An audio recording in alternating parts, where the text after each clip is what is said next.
Good evening, everyone, and welcome back to my channel. Of course, I will be waiting for you guys to pick up the notification and find out that I'm already online, and then we will start this conversation, which is all about Empowerment Wednesdays. And our topic for tonight is what makes you attractive. So, again, I will be waiting for you to pick up the notification, and then we will be starting this conversation. I hope my internet works better compared to Monday's internet connection. I hope tonight will be better.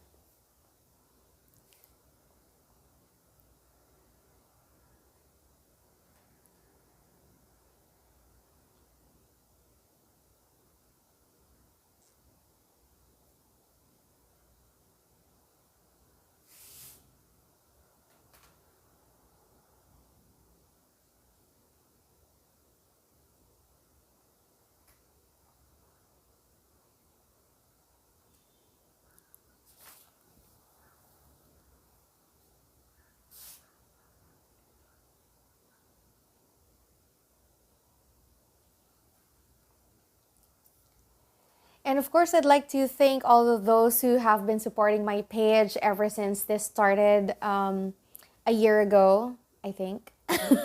This did I start a year ago? So, anyways, so yes, we've been doing regular live podcasts ever since April.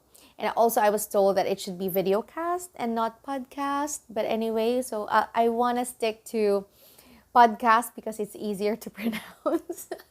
The video cast is really it's really kind of long, so let's stick with the podcast. So it's a live podcast. So anyway, you hear my voice and it's live. It's a live broadcast. So I think it works. Right? So anyway, I'd like to greet those who are watching live, and to those who are watching via replay, thank you so much for tuning in.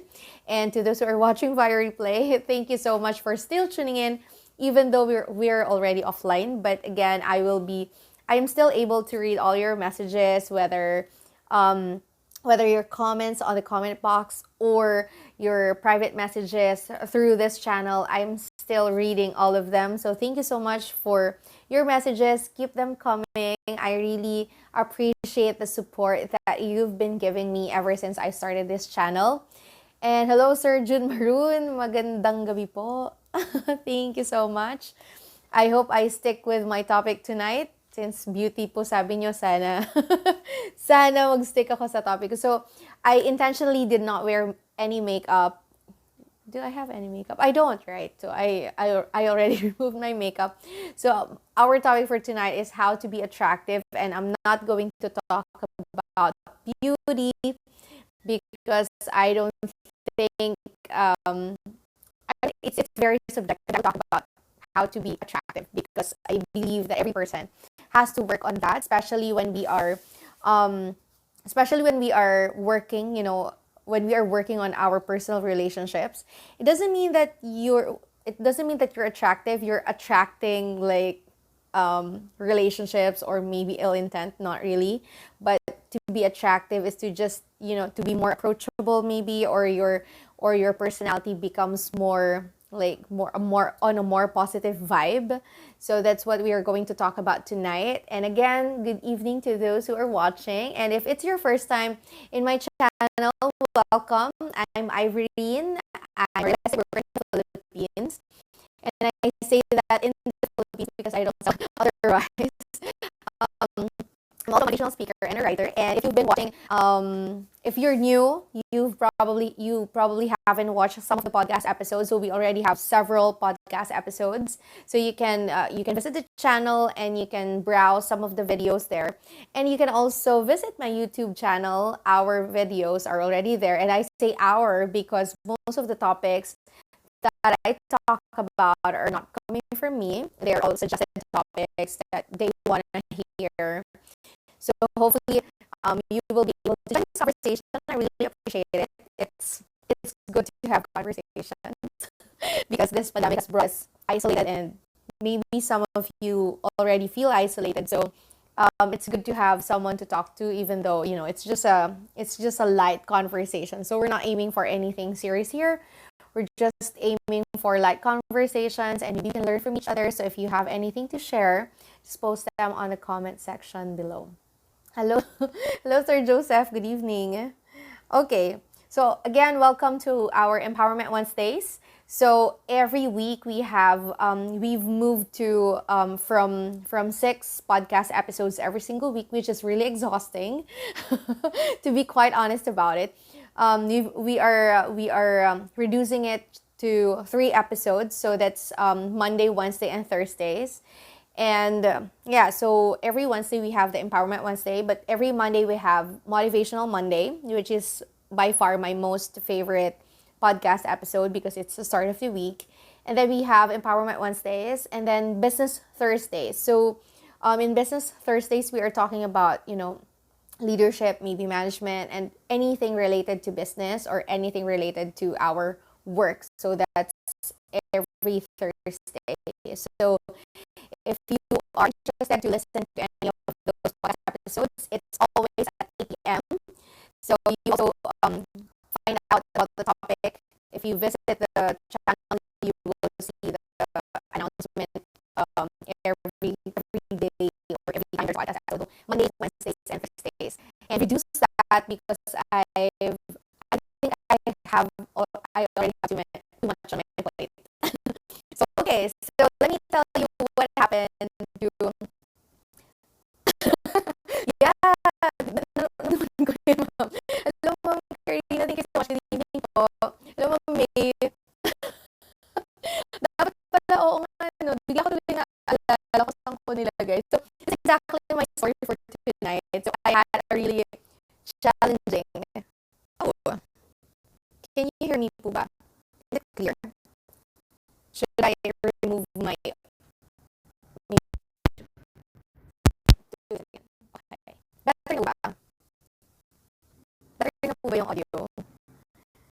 I'm not sure if it's my audio jack or my internet connection.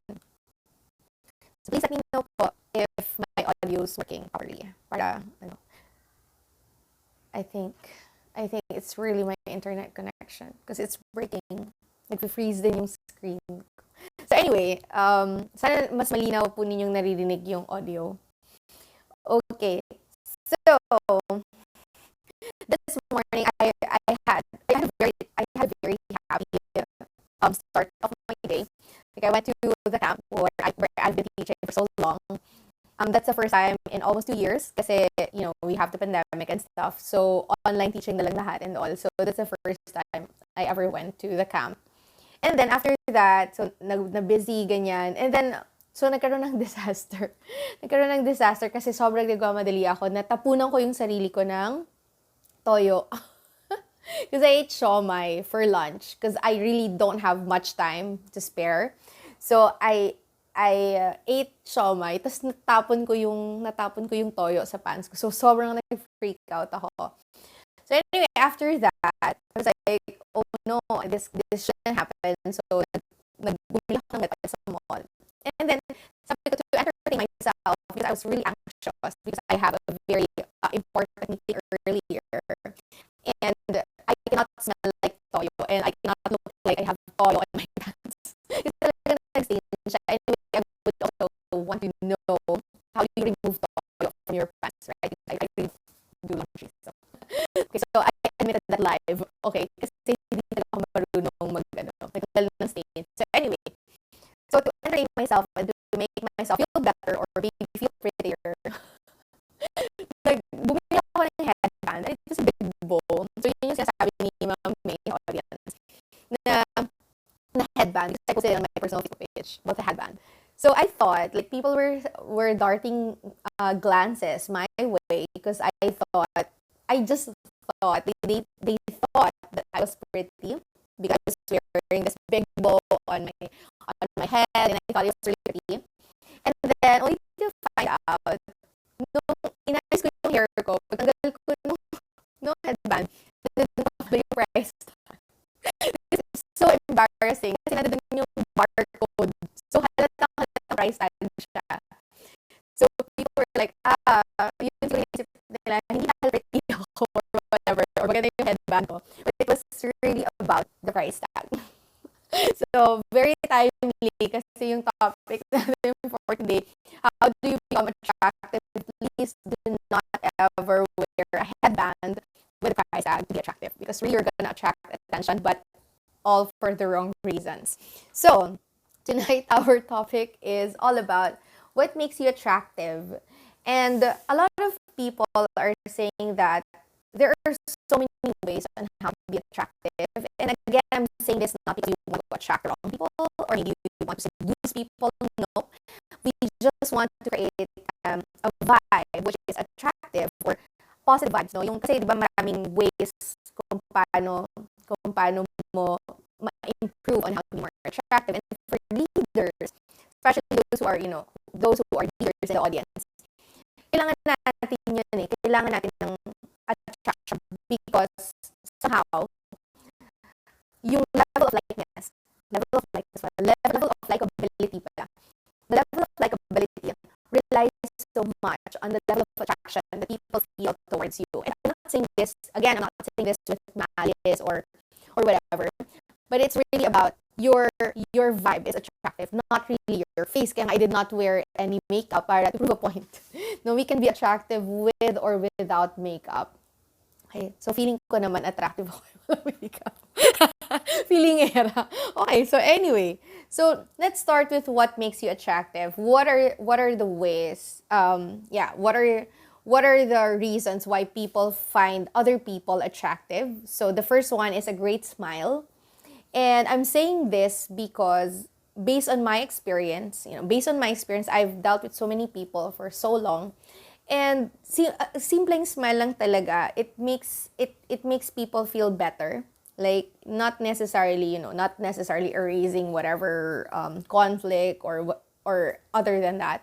But it's more about, when people smile, it makes the environment more subtle. Kung lalong-lalo na in the middle of a conflict, pag medyo may isang nag-smile, alam mo yun, it makes it more parang it makes it calmer and it makes it more relaxed kapag may nag-smile. So a great smile, and funny kung may mga estudyante ako dyan, alam nila to, tinuturo ko to sa communication.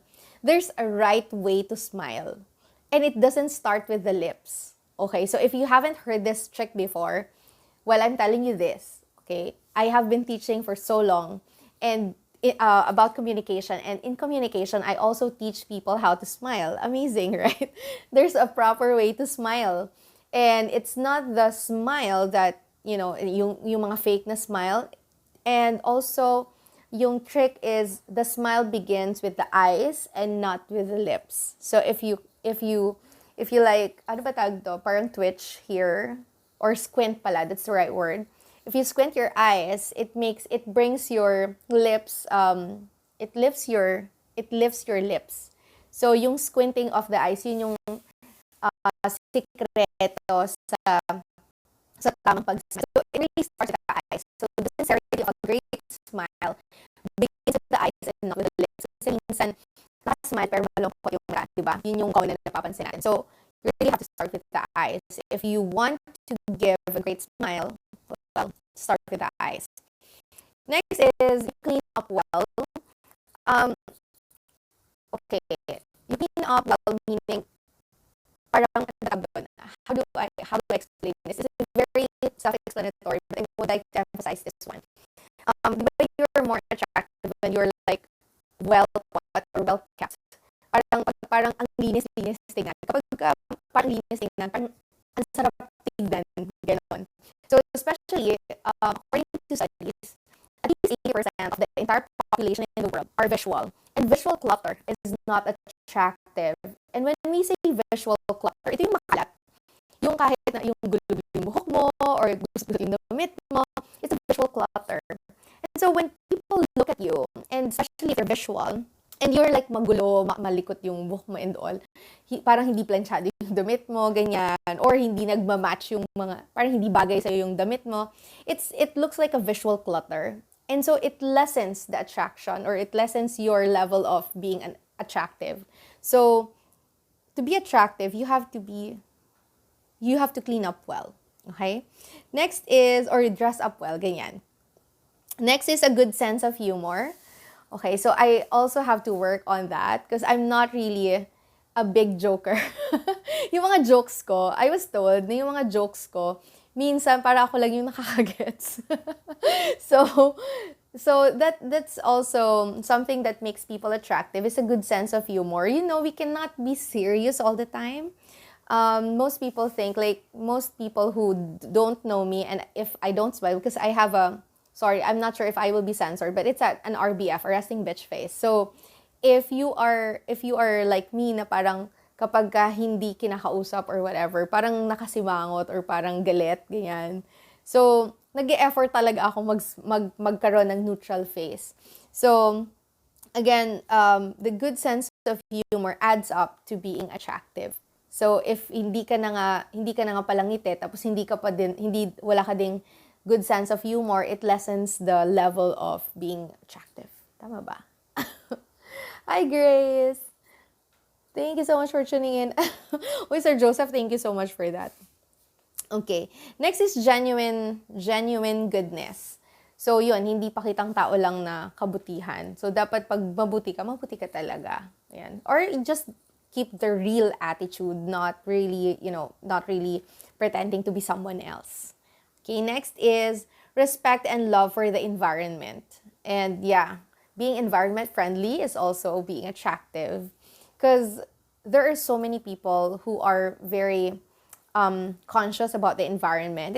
And for me, para lang sa akin, no, it makes me feel na this person can be trusted because he or she loves the environment, so I can also trust him or her with whatever that I need to trust him or her with, right? So that's an added bonus. Next is another reason why people find other people attractive is their level of self-confidence. And I have been talking about this for like so long. Since 2018, I have been talking about boosting self-confidence, and I cannot stress it even further. But tonight, I will say it again, that confidence makes people attractive, and confidence also attracts people. So we really have to be particular with how we carry ourselves, and it should be, with dignity, with confidence, with that level of self-confidence that people will feel that, hey, I can trust this person. Diba, kapag may tiwala ka sa sarili mo, pagkakatiwalaan ka rin ng ibang tao. It's a given. So, constantly pa, redundant, okay? Constantly work on your self-confidence because that really makes you attractive. Okay. Isa sa mga encounter ko before, sabi sa akin, what's the difference between confidence and arrogance? Because there's a very thin line, and if you cross that line, you become arrogant, diba? So, simple lang po yung pagkakaiba ng confidence tsaka ng arrogance. Sobrang simple lang. Let's put it this way. Confidence is knowing that you're great in your own way. Ulitin natin. Confidence is knowing that you're great in your own way. Alam ko sa sarili kong magaling ako. Parang ganon. So, I don't really have to broadcast, but I personally know that I'm great. Okay? Pero arrogance means, let's put it this way. Arrogance is like this. I'm greater than everybody else. Okay? So that's arrogance. So see, there's a very thin line. Both people think that they're great, but the confident person say that I'm great, but the other person say I'm greater than everybody else. Okay, so there's a very thin line. So tayo sa level na I'm great. Okay, no matter what people say, I know what I can deliver. I know what I put on the table. I know what I can do, and I know what are my breakthroughs. Ganyan. So let's be confident about ourselves. Ulit ko rin sinasabi, but let me say this again, especially to those who haven't watched previous podcast episodes. We are all unique. We are all given talents. We are all given skills. We are all given certain intellectual levels, and we should never compare ourselves with anybody else. It's not fair. Kasi parang binigyan ka ng regalo, kasi kukumpara mo yung regalo mo sa ibang tao. It's not fair. You are given a gift, and you should cherish it with your life. And if you want more, then you can improve it. You can learn about it, but never ever compare yourself with anybody else. It's not fair. Next is a sense of adventure. Kasama to sa research, okay? Sense of adventure. Kapag adventurous daw yung tao, they're attractive. Okay. Bigla tuloy ako napaisip. Adventurous ba ako? Okay, well, I travel alone. I traveled alone a lot in the past, except during the pandemic. So yeah, I remember last year I was supposed to celebrate my birthday elsewhere alone. And yun, the pandemic happened. So yeah, siguro may sense of adventure naman ako. Kasi I'm trying to trying to make a checklist, di ba? And this one, what makes you attractive? The fact that you can share the spotlight. Okay, this one is really nice. You can share the spotlight. You're not scared that somebody else is also great.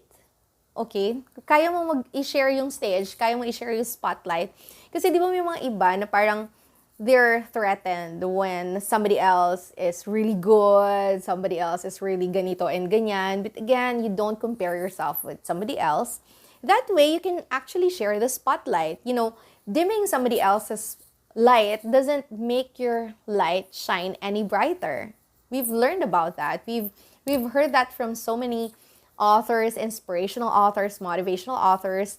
Dimming somebody else's light doesn't make your light shine any brighter. But the thing is, that light can be shared. You can all have your own spotlights. So, wala namang problema kung lahat kayo magagaling. That's really cool, actually.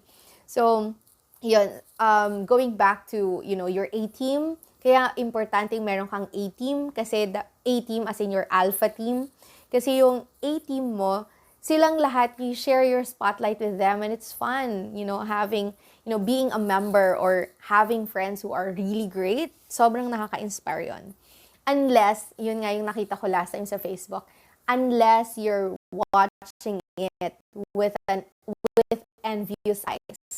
So then, dun tayo may problema. Pero if you share your spotlight with everyone because you believe that everyone has their own light, then that means you're good.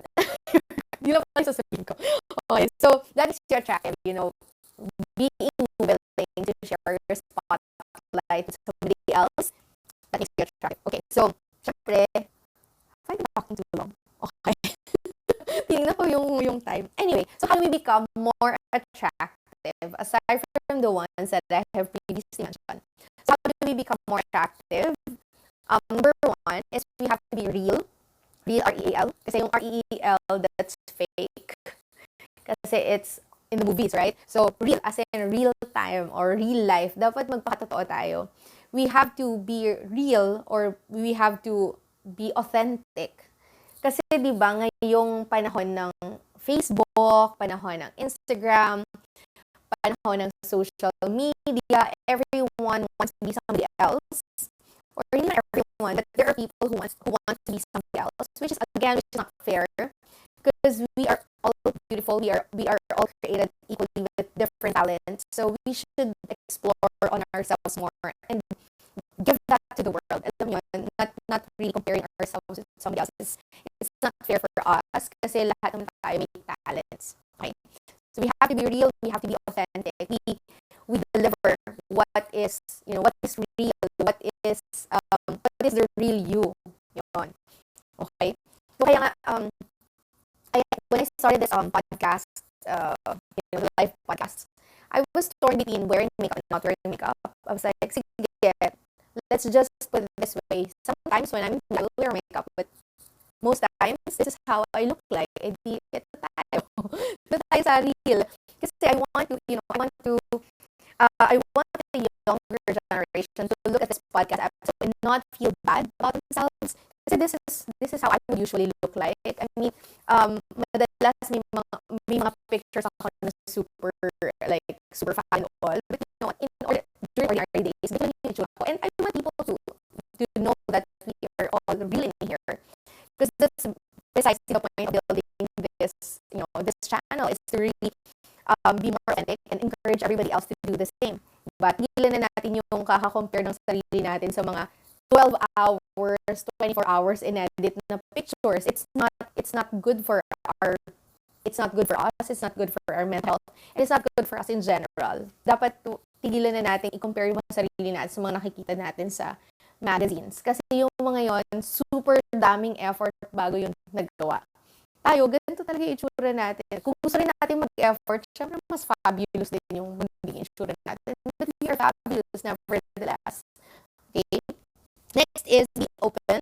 And being open is, okay, so there are so many ways on how to look at it. But, being open, like being connected with people, especially now that the pandemic has been really isolating people, literally and emotionally.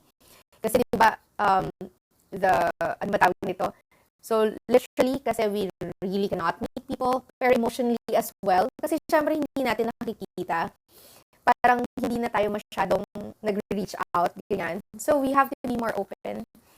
Especially amidst the pandemic, we have to be more open so that we can be closer to people, even though we cannot literally be closer to them. But, you get what I'm saying, right? Be open, talk to people, ganyan. Last night, we hang out with, was that last night? Yeah. So, yeah, that's correct, Sir Joseph. Being attractive is very subjective. It's also as subjective as beauty, but the ones that I'm sharing are very generic, that they can actually be used anywhere and by anybody. Okay, so we hung out with a couple, and then we kind of share the same sentiments about being already awkward when talking to people in person. Kasi parang nasanay na tayo na we are hanging out with people virtually, or we're just calling them or FaceTiming them, or maybe Messenger, di ba? Ganun na lang yung mga conversations ngayon. In a sense, kapag nakita na natin sila in person, parang nag-eyeball kayo. Alam mo yun, naalala ko in the 90s, yung mga MIRC. Oh my God, nahalata yung edad ko. Mga MIRC, tapos may mga eyeball, ganyan, or sa mga younger generations who are watching right now, yung eyeball is just meeting up. Yun, eyeball nung 90s. Okay? Ganun yung ginagawa. So, pag nagkikita, parang, yung parang, kilala mo naman sila pagka-chat mo sila, pero nung nakita mo in person, parang, parang hindi siya yung, kausap ko. Tapos, may mga tao na parang, super daldal sa chat, tapos pag nakita mo in person, hindi nagsasalita. Alam mo yun? Kasi ako, kung gaano ko kadaldal sa chat, ganyan, or kung gaano ko ka-warm sa chat, same din. When you see me in person, that's the person I am. So, ganon. So, ngayon, ang nangyayari, dahil nga pandemic, parang yung mga tao mas nagiging awkward in talking to people in person. So, kaya talaga kailangan nating maging more open, no? Lalong-lalo na sa panahon ngayon. Okay, next is talk when you know what you're talking about. You don't just speak your mind. You have to really know what you're talking about so that you will be, ano ba tawag dito? So that, again, we are talking about how to be attractive, diba? It's not attractive when you're talking to someone who doesn't know what he or she is talking about. It's such a turn off. Well, sorry, I'm very honest about this, no? Sayang kapag maganda at gwapo kayo, tapos hindi talaga kayo nag-meet in conversation. Like, hindi nagmamatch yung hindi kayo nagmamatch sa conversation. So, sayang nung meet up niyo kung walang conversation. So, know what you're talking about. And also, there are so many topics that you can talk about. I also teach about communication. But one of the things that you can probably talk about, especially if it's a personal relationship that you're trying to build, is simulan niyo muna sa work bago kayo mag-deep dive into any personal conversation. Ayan. Para build muna, di ba? Another way on how to be more attractive is to avoid being a whiner. Whiner sa Tagalog, yung reklamo. Hindi ko alam ano ba Tagalog nito. So, yeah. Because when we whine, we can whine every now and then, or maybe we can whine kapag talagang napuno tayo. Pero when you're whining like all the time, it makes you look as if you don't have the enthusiasm for life. And it makes you really, really less attractive than a person who's so positive about life and who embraces life as it is. Kasi kapag ka mareklamo, di ba, yung kasama natin, parang nakakawalang gana sumama dun sa taong yun. So, it's really good to avoid being a whiner. Another way on how to be more attractive is to make eye contact. And I also posted about this, I think, on my personal Facebook page. Yeah, I think so. About eye contact. Eye contact makes people, connects people. Okay. So, kaya nga ako, I do my best to look at the camera so that you feel as if I'm looking at you. Because eye contact connects people together. Connects people, tapos together pa. Tama ba? Okay, so when you look at people and you look at them, you really look at them, and then you look at their eyes, it makes you feel like, ano ba tawag doon? You're putting down the barriers. Ganyan. So it pays to learn how to make the correct eye contact. And the correct ha. So I'm saying correct kasi yung mga taong hindi talaga marunong mag-eye contact. I learned it the hard way when I was younger. And that's why I'm very passionate about teaching people how to communicate non-verbally. Because I was really pretty shy when I was growing up. Hindi lang talaga halata dahil nga yung face ko, hindi mukhang shy type. Pero I was really a shy type. So I had to learn how to do eye contact, how to connect with people. And again, it may be tough. It may be it may be challenging for some people, but it's not impossible. You can actually do it. Okay? Kung kinaya ko noon, kaya nyo rin yan. Okay. Another way on how to be more attractive. You have to listen to this because I think we all need this. And I'll probably watch this podcast episode again. Because I never watched my podcast episode, by the way. So, this one is a very good reminder just in case I feel I need to be more attractive and go back to this video. Okay, so hear this. You have to make an effort to feel attractive. Kasi dapat tayo mismo talaga yung mauunang ma-attract sa sarili natin. I'm not saying this from a narcissist perspective. Don't take me wrong. What I'm saying is, kasi di ba tayo mismo minsan nawawalan tayo ng gana sa sarili natin. So, pag nawalan ka ng gana sa sarili mo, how can you expect people to feel the same way? I mean, to feel attracted to you. Mahirap yon. Dapat sa atin magsimula yung effort. So, we really have to make an effort to feel attractive. Okay? Next is, change your appearance if you want to. Okay, I'm one of those who would constantly do a makeover. Although I don't know if people notice it, but I really constantly do a makeover. I usually change my hair color. Sometimes I would play with makeup. Sometimes I would play with my bare face. Ganyan. I would also mix and match clothes. I would change from super corporate to fun and playful colors with my outfit every now and then para hindi boring. So, ganun yung ginagawa ko for myself. I'm not saying that it's a bulletproof formula to be attractive, but for me, I feel attractive when I do that. So, I'm sharing it with you. Maybe it works for you as well, so you can try it. But the thing is, ang pinaka importante doon is dapat ikaw yung nagsabi sa sarili mo, not everybody else telling you na kailangan mong gawin to, kailangan mong gawin yan, because it doesn't make sense if somebody's just making you do things. Dapat sa'yo nang galing na gusto mo talagang magpalit ng fashion statement, ganyan. I encourage people to explore on their fashion statement kasi every stage of your life, dapat nag-explore ka ng fashion statement. Like when I was younger, I wore a lot of black. Pero now that I'm almost konting kembot na lang, malapit na ako mag-40. So parang sabi ko, kailangan bawasan ko na yung pagsuot ko ng black because black makes you look really classy, it makes you look really dignified, ganyan. It's not my effort when you're wearing black, but the thing is, black makes you look older. And so if you're almost 40, you don't want that, di ba? Pero naka-black ako. Black nga ba itong suot ko? Black yata to. Yeah. I should minimize wearing black. So, yun. Kaya, yung most recent kong mga biniling damit, puro sila colorful. Kasi nga, kailan. So, siguro pwede ko sana suotin sa podcast episode. Anyway. Okay, sayang naman yung mga binili kong colorful outfits, di ba? Okay, next. Of course, we have to remember that beauty is always in the eye of the beholder. That's correct. And we also have to remember that we should always make an effort to make ourselves feel good. Okay, hindi natin dapat iasa. Sorry, I keep on burping. I don't know why. Excuse me. That's very impolite. Sorry.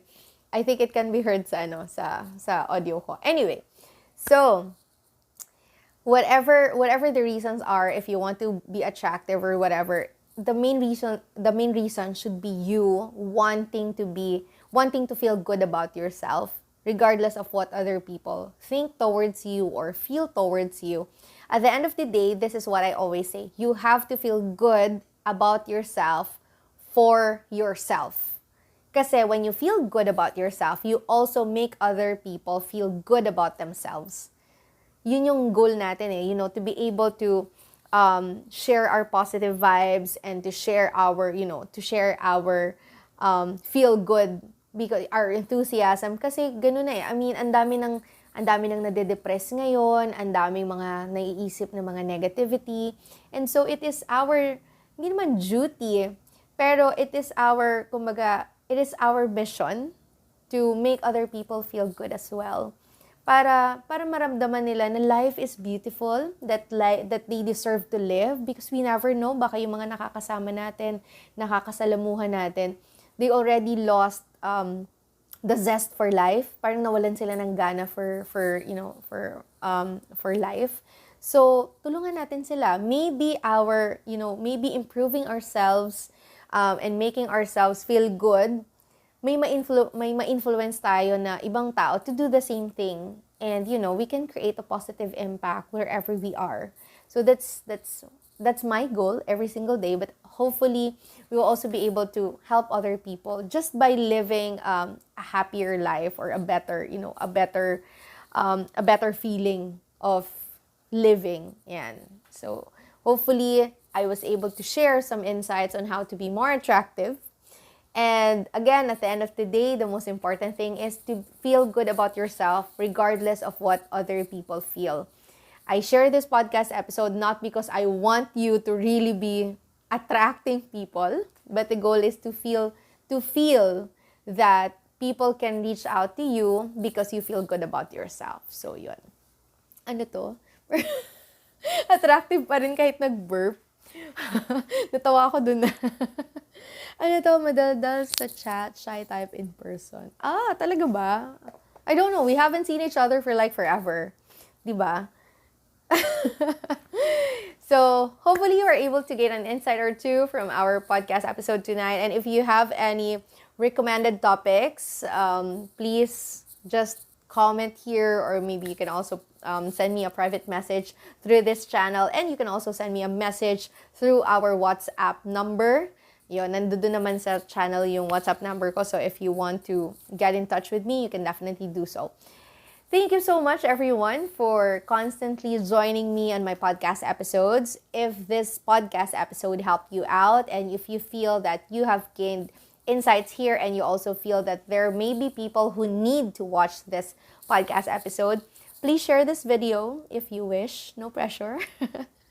I'll see you again tomorrow if my schedule works well with me. Okay, so I'll see you again tomorrow for Business Thursdays. And thank you all so much for constantly supporting this podcast episodes. And I'll see you all again. Ano ba? Sinabi ko na rin lahat yun. Gutom na ako. Gutom na ba kayo? Mag-dinner na tayong lahat. Stay safe, everyone. Stay healthy, and God bless you all. Bye. And please get vaccinated. Bye.